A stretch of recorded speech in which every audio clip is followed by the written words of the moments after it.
So this is very similar to the question from at the end of last lesson. Jake has 20 shoes altogether. How many pairs does he have? So remember, pairs means 2. If we've got 2 in each, we need to count in 2s up to 20. So 2, 4, 6, 8, 10, 12, 14, 16, 18, 20. So we've got 20 in, and we've got 10 groups of 2. So 20 divided into 2 groups.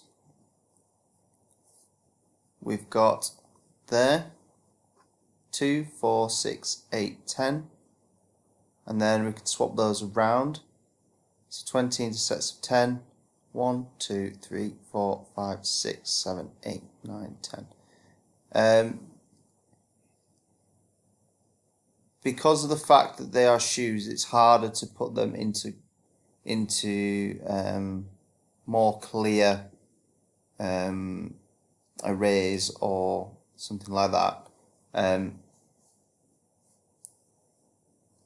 But of course, as well, we can check our answers by actually doing the multiplication of this. So remember, if we were doing multiplication, the biggest number would go at the end, and then we'd just swap these two around. So we'd have 2 times 10 equals 20, 10 times 2 equals 20.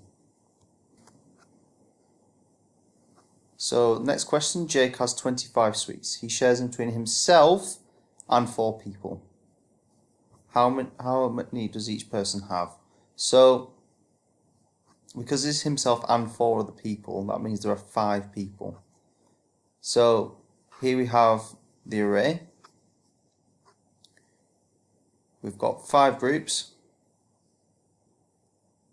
and each person gets 1, 2, 3, 4, 5 sweets. Okay, so we've got 25 altogether. We've got 5 people or 5 groups, and each person gets 5. And we could check that by making this our answer, so it equals 25, and make it a multiplication sentence and use these two numbers. 5 times 5 equals 25. There won't be any other groups that we could put them into. We can't swap these around because they are the same number. Next question, there are 50 pencils altogether. There are 5 jars. So rather than putting them into 5 jars, I've just got them in 5 groups, and in each of those groups 1, 2, 3, 4, 5, 6, 7, 8, 9, 10. So how many pencils in each group?